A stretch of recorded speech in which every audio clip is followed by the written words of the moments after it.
Dalam hadis ini dijelaskan bahwa safwatus shalah, intisari atau paling tinggi di dalam salat adalah takbiratul ula. Safwatus shalah likulli syai'in safwa. Di setiap amalan itu ada safwa, ada yang paling tingginya, ada yang paling berharga, ada intinya kalau kita bilang. Bukan berarti dengan mengerjakan yang inti sudah nggak perlu ngerjain yang lain, enggak. Tapi semua amalan penting, tapi intinya, intisarinya tuh ada di situ. Setiap amalan ada begitunya, ya. Nah, Rasul SAW menjelaskan, kata beliau, dan adapun intisari atau sesuatu yang paling tinggi derajatnya di dalam salat mana? Semuanya baik, ruku, sujud. Kata Rasulullah, shafwatus shalah, takbir yang pertama. Maksudnya takbir pertama apa? Artinya takbir pertama di belakang imam. Takbir pertama di belakang, artinya sholat tepat waktu, di awal waktu, dan mendapatkan takbir pertama bersama imam. Itu namanya shafwatus shalah, takbiratul ula ma'al imam, atau dalam riwayat ma'al imam, bersama imam. Takbir yang pertama bersama imam.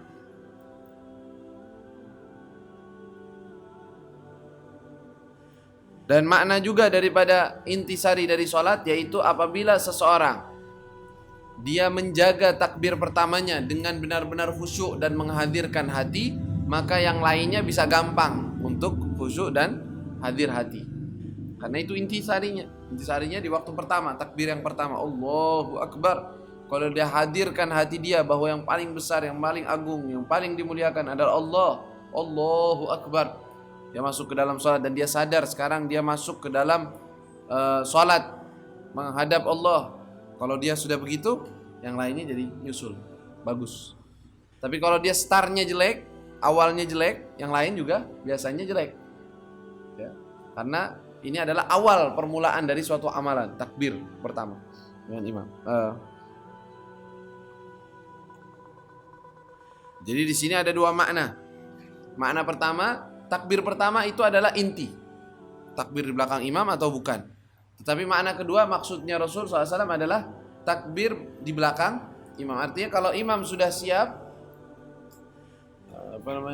sudah siap untuk sholat, lalu kita di belakangnya, imam mengatakan Allahu Akbar, kita mengucap Allahu Akbar, maka itu adalah intisari dari sholat juga, ya, mendapatkan pahala yang tinggi.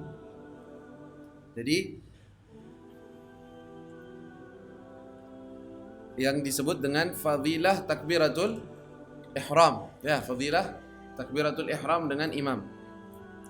Dalam Sahihuz Zubat mengatakan wal fadlu fi takbiratil ihrami bil istighali aqibal imami, dan keutamaan dalam mendapatkan pahala takbiratul ihram bersama imam itu dengan dia sibuk takbir di belakang imam. Setelah imam dia langsung sibuk dengan sholatnya dia, ya. Maka termasuk intisari sholat yang penting untuk kita mendapatkan kesempurnaan sholat. Walaupun sholat juga dalam amalannya kan tahapan. Minimal dia melakukan sholat, minimal sudah dia mengerjakan sholat di waktunya. Nah, gak dosa. Dapat pahala sholat gak? Dapat pahala sholat, tetap ada. Dia kan ngelakuin kerjaan yang wajib, maka dapat pahala. Baik. Derajat kedua, yaitu yang lebih tinggi dan bagus, adalah dia bersolat dengan berjamaah. Dia sholat berjamaah. Beda pahalanya antara dia sholat berjamaah walaupun 2 orang. Tapi bebas, dia nggak terikat dengan awal waktu pertama, jamaahnya banyak, enggak. Cuman sholat berjamaah. Itu derajat kedua setelah sholat sendiri dan melaksanakan sholat. Lalu ada yang lebih di atasnya, itu lebih bagus lagi, yaitu melakukan sholat berjamaah di tempat masjid, ya, di masjid dan di awal waktu. Di awal waktu itu punya fadilah lebih daripada sholat berjamaah pun sendiri. Sama-sama sholat berjamaah, iya, tapi pahalanya beda.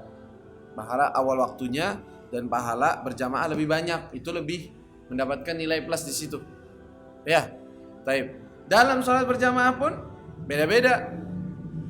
Mungkin semuanya sholat di awal waktu iya, dapatin jamaah pertama iya, tetapi yang paling tinggi derajatnya orang yang mendapatkan jamaah atau takbir sholat berjamaahnya, dia takbir di belakang imam.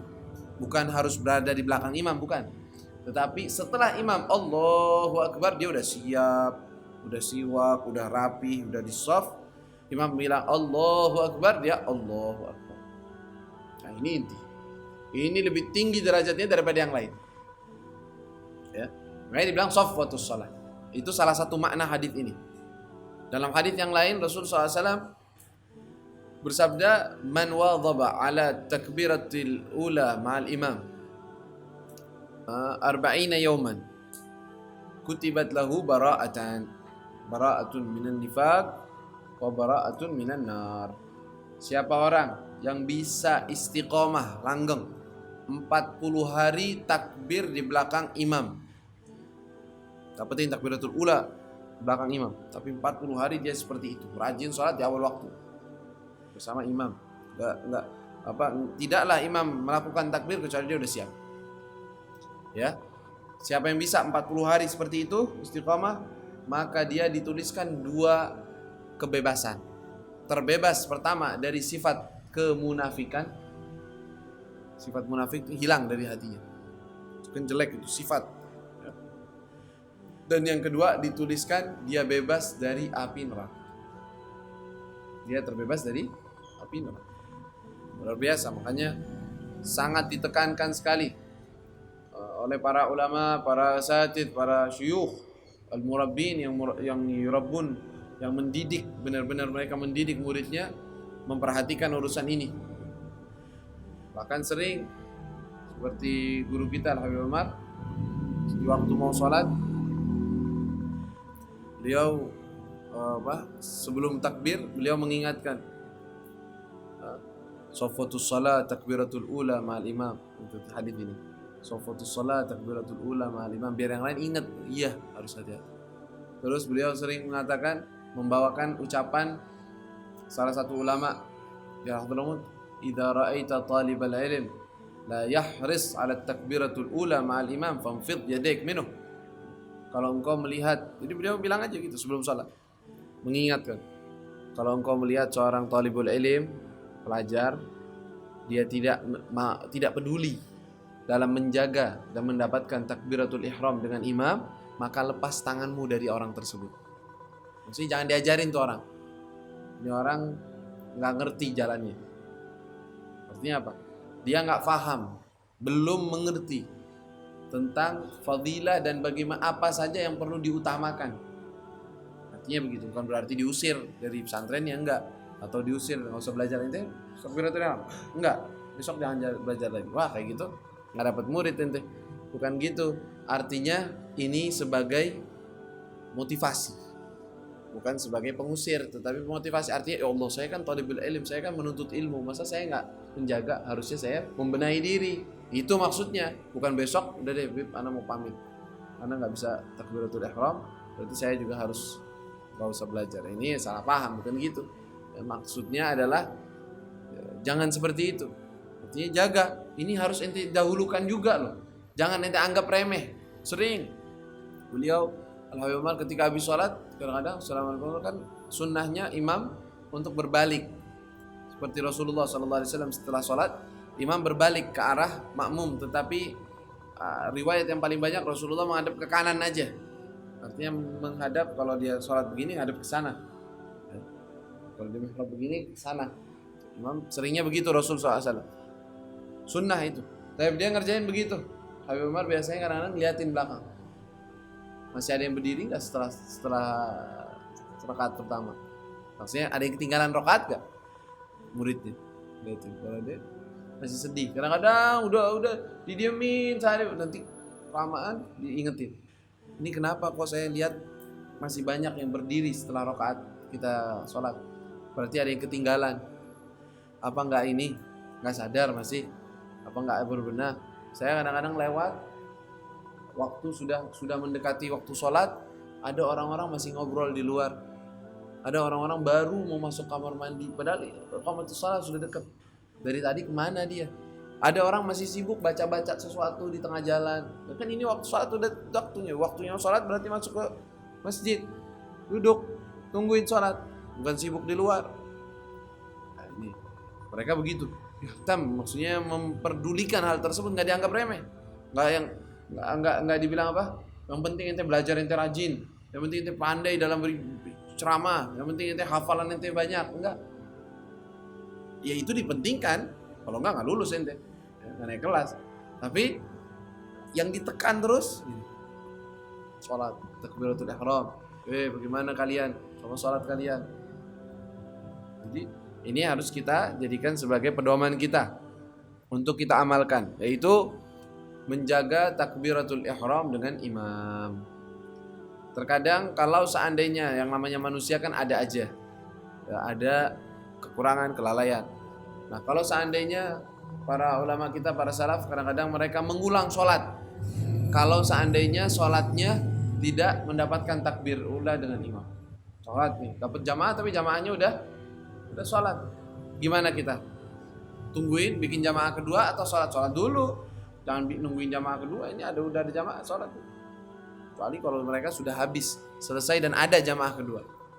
Kalau enggak, sebagian ulama kita saking mereka pengen istiqomah untuk mendapatkan fadilah yang 40 hari itu tadi kita sebutkan, dia ketinggalan sehari begitu, langsung dia cari jamaah kedua mana yang baru mau sholat, dia sholat lagi biar dapetin fadilah takbiratul ihram. Artinya biar dia mujahadah sama nafsunya, biar jangan kebiasaan ketinggalan. Jaga sampai seperti itu. Sampai banyak dari mereka mengatakan begitu, alhamdulillah semenjak kecil saya nggak pernah ketinggalan takbiratul ihram dengan imam. Luar biasa, sholat jamaahnya awal waktu, siap, ya, bukan tidur-tiduran, bukan santai, bukan nggak peduli dengan berjamaah. Maka beda jauh orang yang sholatnya yang penting anak sholat, sama orang yang ya Allah saya ketinggalan jamaah. Siapa orang ada nggak bisa nemenin saya berjamaah? Sama orang yang nggak peduli, yang penting anak sholat. Beda jauh, karena dia nggak menghargai apa yang dihargai oleh Allah Subhanahu wa Ta'ala. Naam, at-takbiratul ula.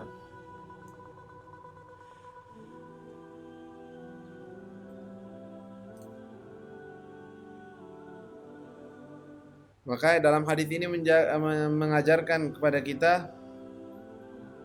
dua hal. Yang pertama, hendaknya kita ketika waktu takbir, mengucapkan takbir pertama untuk sholat, itu mengucapkannya dengan penuh kehadiran hati. Karena itu inti salat kan, safatus salat takbiratul ula. Bisa diartikan tadi kita bilang artinya takbirnya memang, atau takbir pertama dengan di belakang imam.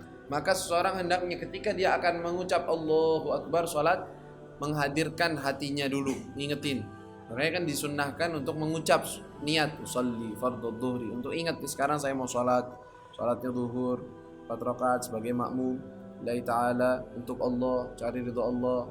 Ya, membayangkan bahwa hamba yang lemah yang ini sekarang akan menghadap di hadapan Allah Rabbul Alamin.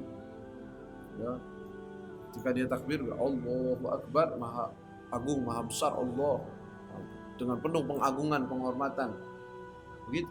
Insyaallah seterusnya bisa salatnya bisa hadir hatinya nanti. Yang kedua yang kita dapat dari hadis ini adalah hendaknya kita berusaha sebisa mungkin dan jangan menganggap sama mendapatkan takbir pertama dengan imam dengan tidak mendapatkan. Jangan anggap sama, beda. Di sisi Allah dan Rasulnya beda. Maka harus di hati kita juga beda.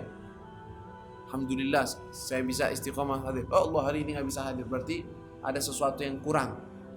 Harus berasa bahwa ini kurang. Walaupun belum bisa istiqomah 100%, tapi perasaan itu juga berharga. Artinya ada apa namanya? Ada keimanan di situ. Ada pandangan yang benar. Tapi kalau sama aja, takbirul ihram dapetin atau nggak dapetin, jamaah dapetin, nggak dapetin jamaah, sama aja. Wah, berarti ini bahaya ini. Hatinya, imannya perlu dibenerin lagi. Kok sama? Padahal di sisi Allah tidak sama. Ya kan? Orang yang lalai sama orang yang ingat beda. Begitu. Wallahu taala alam. Cukup dulu deh. Satu hadis aja dulu.